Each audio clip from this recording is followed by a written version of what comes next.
In 1932, W.E.B Dubois, who headed the Crisis magazine, the NAACP's publication, it was the oldest and is still the oldest continuing black publication in American history.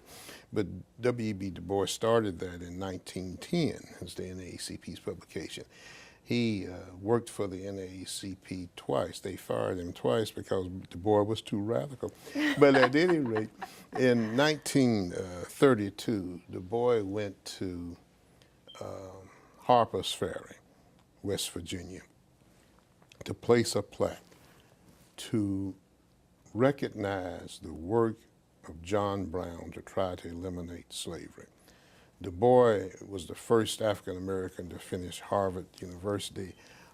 He was a intellectual beyond, yes, a great thinker, they called him. And so he had used all these eloquent words to talk about John Brown and how bad racism and slavery was at the time and what John Brown. And so when he got to Storer College, where the plaque was to be placed at Harper's Ferry, they refused to allow to allow Du Bois to place it, and told him that he could change the wording. He refused to change it. He said, I will take the plaque back to New York and I will return with the NAACP at a proper and suitable occasion to lay this plaque. Well, he passed, and the plaque, matter of fact, Du Bois died the day before the '63 March on Washington. August the 8th, he died on August the 7th, the day before the '63 March on Washington. So when I was reading this, Ghana when that happened? Yes, as I was reading this, I said, Du Bois never got to place his plaque. So we started to look for the plaque. Of course, we couldn't find it, but we had the wording. So we had the plaque reproduced. And we called the people and worked with the people at Harper's Ferry. The NAACP branch there was very eager, the Parks Department, everybody.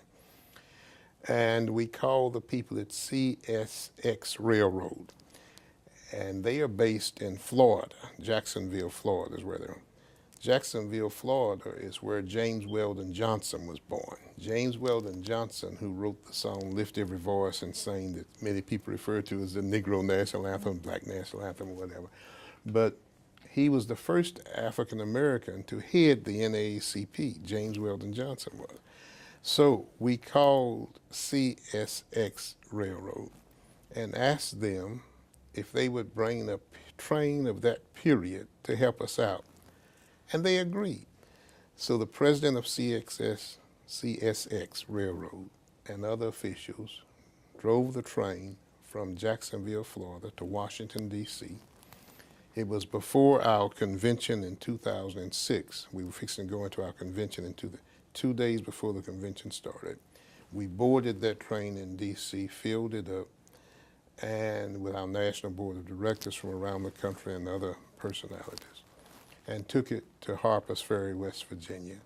We took Du Bois' plaque and placed it at Harper's Ferry. So I felt real good about that particular project because we finally finished what Du Bois had wanted to do some years early on.